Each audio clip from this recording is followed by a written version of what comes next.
Friends, welcome to my channel Maitri with maths. आज हम करेंगे कुछ इंपॉर्टेंट क्वेश्चन ट्रिग्नोमेट्री के। और ये जो क्वेश्चंस हैं ये प्रीवियस ईयर में एसएससी के एग्जाम में आए हुए हैं। तो देखिए, इन क्वेश्चन करने से पहले सबसे पहले हम यहाँ पे यूज होने वाली ट्रिग्नोमेट्री रेशियोज और ट्रिग्नोमेट्री आइडेंटिटीज जो होती हैं उनके बारे में कुछ सीख लेते हैं। तो सबसे पहले हम सीखते हैं कि ट्रिग्नोमेट्री रेशियोज जो होती हैं, हमारे पास 6 ट्रिग्नोमेट्री रेशियोज होती हैं। एक होती है साइन थीटा, एक होती है cos theta, sine theta, cos theta, tan theta. यहाँ पे आ गया कॉसिकेंट थीटा। साइन थीटा का ऑपोजिट होता है कॉसिकेंट थीटा, कॉस का होता है सिकेंट थीटा और टैन का होता है कॉट थीटा। अब ये जो ट्रिग्नोमेट्री है ये हमेशा जो है यूज होती है जब हमारे पास राइट एंगल ट्राइंगल होती है। तो राइट एंगल ट्राइंगल ये हमारे पास है ए बी सी। इसमें ए बी जो है वो है परपेंडिकुलर, बीसी है बेस और एसी है हाइपोटेन्यूज। तो जो साइन थीटा है ये है हमारे पास एंगल थीटा। तो जो साइन थीटा है वो होता है इक्वल परपेंडिकुलर अपॉन हाइपोटेन्यूज के। कॉस थीटा जो है वो है बेस अपॉन हाइपोटेन्यूज। और टेन थीटा जो है वो है परपेंडिकुलर अपॉन बेस। तो इसको याद रखने का एक इजी मेथड है कि यहाँ पे पी से आ गया पंडित, बी से आ गया बद्री और पी से आ गया प्रसाद और एच से आ गया हर हर बोले। तो इस ढंग से भी इसको याद रख सकते हैं कि sine theta cos theta tan theta लिख लिया और पंडित बद्री प्रसाद हर हर बोले। इस ढंग से इसको लर्न कर लिया।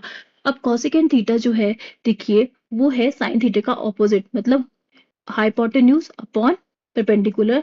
सिकेंड थीटा जो है वो एच अपॉन बी, वो कॉस का ऑपोजिट है हाइपोटेन्यूज अपॉन बेस। और कॉट थीटा जो है वो टेन थीटा का ऑपोजिट है, वो है बेस अपॉन परपेंडिकुलर। तो ये हमारे पास 6 जो है ट्रिग्नोमेट्रिक रेशियोज हैं।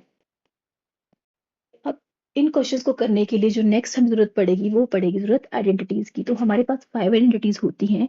फर्स्ट है tan theta is equal to sine theta upon cos theta.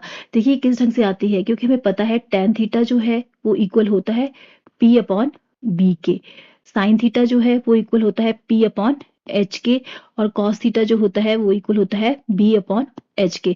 जब sign theta upon cos theta करेंगे तो h के साथ h कैंसिल आउट हो जाएगा और हमारे पास बचेगा p अपॉन b।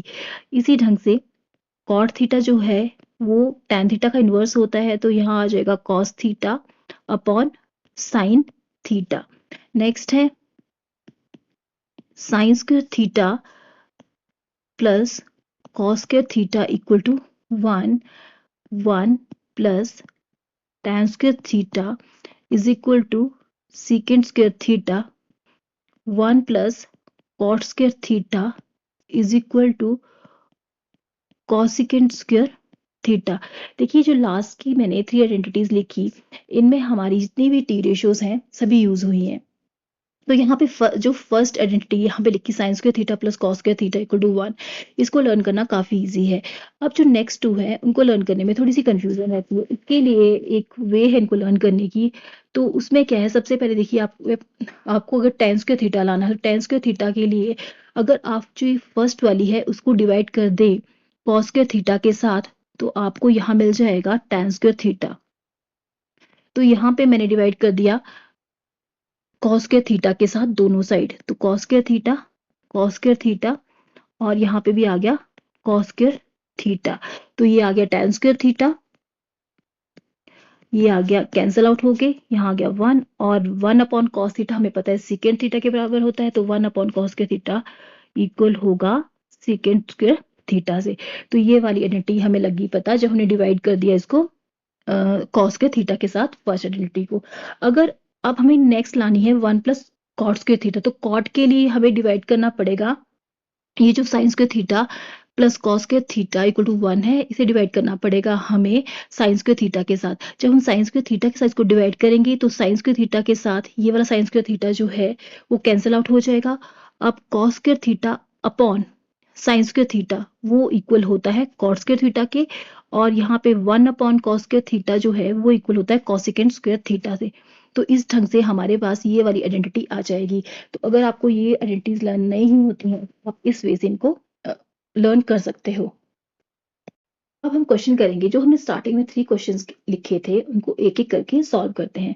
तो हमारा फर्स्ट क्वेश्चन है, if cos A plus cos square A equal to 1, then sin square A plus sin 4A is equal to, हमें जो sin square A plus sin की पावर 4A की value जो है वो निकालनी है।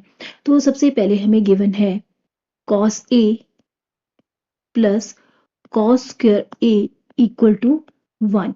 यहाँ से हम cos A की वैल्यू निकाल लेते हैं। cos A equal to 1 minus cos square A, और ये इक्वल हो गया sin square A के।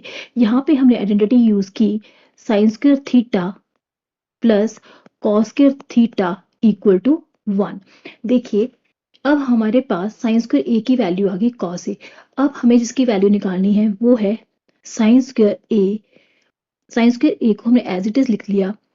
sin की पावर 4A जो है इसको लिख सकते हैं हम, देखिए यहाँ पे लिख सकते हैं 2 sin स्क्वायर A, और यहाँ पे इसकी पावर आ गई 2। अब हमारे पास है साइन स्क्वायर A को हमने एज इट इज लिख दिया। अब साइन स्क्वायर A की वैल्यू यहाँ से देखिए वो है cos A के इक्वल, तो यहाँ पे लिख लिया हमने cos A की पावर 2, और इसको लिख सकते हैं हम sine square A plus cos square A, और हमें पता है sine square A plus cos square A जो होता है वो इक्वल है 1 के। यहाँ पे हमने आइडेंटिटी यूज कर ली, तो ऑप्शन नंबर ए जो है हमारे पास हमारा राइट आंसर आ गया। नेक्स्ट क्वेश्चन है 5 sin theta is equal to 3, then what is the numerical value of secant theta minus tan theta upon secant theta plus tan theta। तो हमें यहाँ पे गिवन है 5 sin theta is equal to 3। इसका मतलब है sine theta की value आएगी इक्वल टू 3 अपॉन 5 के। अब हमें पता है कि साइन थीटा जो है वो इक्वल होता है परपेंडिकुलर अपॉन हाइपोटेन्यूज के। तो यहाँ पे परपेंडिकुलर आ गया हमारे पास 3 और हाइपोटेन्यूज आ गया हमारे पास 5, और हमें वैल्यू निकालनी पड़ेगी सेकेंड थीटा और tan थीटा निकालने के लिए बेस की। तो यहाँ पे बेस की वैल्यू निकालनी है, इसके लिए हमने पाइथागोरस थ्योरम यूज कर ली, और according to Pythagoras theorem perpendicular square plus base square is equal to hypotenuse square. तो परपेंडिकुलर है हमारे पास यहाँ पे 3, तो यहाँ आ जाएगा 3 स्क्वायर मतलब 9, बी स्क्वायर निकालना है हमें, तो इसको एज इट इज लिख देते हैं, और हाइपोटेन्यूज है हमारे पास 5, तो यहाँ आ जाएगा 5 square equal to 25। This implies, इसका मतलब है बी स्क्वायर आ गया 25 माइनस 9 16, और बी की वैल्यू आ गई हमारे पास इक्वल टू 4। अब देखिए हमारे पास बेस की वैल्यू आ गई 4, तो यहाँ से हम tan थीटा निकाल सकते हैं। tan थीटा इक्वल होता है परपेंडिकुलर अपॉन बेस, तो परपेंडिकुलर है 3 और बेस आ गया 4, 3 अपॉन 4। अब हमें सेकेंड थीटा की वैल्यू चाहिए, तो सेकेंड थीटा जो है cos थीटा का ऑपोजिट होता है, तो सबसे पहले cos थीटा की वैल्यू निकाल लेते हैं। तो cos theta is equal to base upon hypotenuse, तो यहाँ पे आ गया 4 अपॉन और हाइपोटेन्यूज है 5। इसका मतलब है सेकेंड थीटा आ गया हमारे पास 5 अपॉन 4। अब देखिए वैल्यू पुट कर देते हैं यहाँ पे, तो यहाँ पे secant theta minus tan theta upon secant theta plus tan theta is equal to, secant theta है हमारे पास 5 अपॉन 4 माइनस tan थीटा है 3 अपॉन 4, और अपॉन में आ गया 5 अपॉन 4 प्लस 3 अपॉन 4, और इसको सॉल्व किया तो यहाँ पे आ गया हमारे पास 5 माइनस 3 2, 2 अपॉन 4, तो यहाँ पे 4 से 4 कैंसिल आउट हो जाएगा, या 5 प्लस 3 8 आ गया, तो यहाँ पे आ गया सॉल्व करके 1 अपॉन 4, और ऑप्शन नंबर सी जो है हमारे पास हमारा राइट आंसर है। देखिए इस क्वेश्चन में हमें लीस्ट वैल्यू निकालनी है 4 secant square theta plus 9 cos second square theta की। तो इसमें लीस्ट वैल्यू निकालने के लिए हम ट्रिग्नोमेट्रिक आइडेंटिटीज जो हैं उनका यूज करेंगे। तो सबसे पहले हमें पता है कि 1 plus tan square theta equal होता है सेकेंड स्क्वायर थीटा के। एक ये वाली आइडेंटिटी का यूज करेंगे, और एक हमें पता है कि 1 plus cot square theta equal होता है कोसिकेंट स्क्वायर थीटा के। तो यहाँ पे वैल्यूज पुट कर देंगे तो यहाँ आ जाएगा 4 into 1 plus tan square theta लिख दिया हमने सीकेंट स्क्वायर थीटा की जगह, plus 9 into 1 plus cot square theta लिख दिया हमने कोसिकेंट स्क्वायर थीटा की जगह। तो यहाँ पे इसको सॉल्व कर लेते हैं तो हमारे पास आ गया 4 plus 4 tan square theta plus 9 plus 9 cot square theta.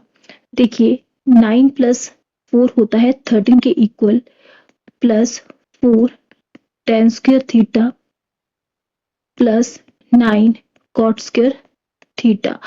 अब हम मिनिमम वैल्यू निकालेंगे 4 tan square theta plus 9 cot square theta की। तो इसके लिए हम कंसेप्ट यूज करेंगे अर्थमेटिक मीन और ज्योमेट्रिक मीन का। तो हमें पता है कि अर्थमेटिक मीन जो है वो ऑलवेज ग्रेटर देन इक्वल होता है ज्योमेट्रिक मीन के। अर्थमेटिक मीन क्या होता है, जैसे सपोज करो आपके पास 2 वैल्यूज गिवन है ए और बी, तो इसका अर्थमेटिक मीन होगा a plus B divided by 2 और इसका ज्योमेट्रिक मीन होगा square root of product of 2 values, तो इसका स्क्वायर रूट होगा।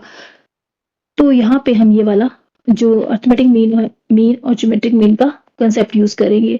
तो अर्थमेटिक मीन आ जाएगा 4 tan square theta plus 9 cot square theta divided by 2 greater than equal to geometric mean के लिए यहाँ पे लिख देंगे हम 4 tan square theta into 9 cot square theta इसका अंडर रूट। अब इसको सॉल्व कर लेते हैं तो this is greater equal to 4 into 9 36, यहाँ पे 36 आ गया, टेन स्क्वायर थीटा और कॉट स्क्वायर थीटा आपस में कैंसिल आउट हो गए क्योंकि cot square theta equal to 1 upon tan square theta, तो टेन स्क्वायर थीटा और टेन स्क्वायर थीटा जो है कैंसिल आउट हो गए। तो यहाँ पे आ गया अंडर रूट 36 और ये आ गया अंडर रूट 36 का मतलब है हमारे पास आ गया इक्वल टू 6। इसका मतलब है 4 tan square theta plus 9 cot square theta divided by 2 is greater than equal to 6। यहाँ पे 2 से मल्टीप्लाई कर देते हैं तो यहाँ आ जाएगा 4 tan square theta plus 9 cot square theta is greater than equal to 12। तो इसकी minimum 4 tan square theta plus 9 cot square theta की जो मिनिमम वैल्यू आई वो आई इक्वल टू 12। तो यहाँ पे लिख देते हैं हम इसकी जो मिनिमम वैल्यू आई वो आई हमारे पास 4 tan square theta plus 9 cot square theta की मिनिमम वैल्यू आई 12। इट मीन्स मिनिमम 12 प्लस 13 जो होता है वो इक्वल होता है 25। इसका मतलब है minimum value of 4 secant square theta plus 9 cosecant theta is equal to 25। Option number C हमारा जो है राइट आंसर है।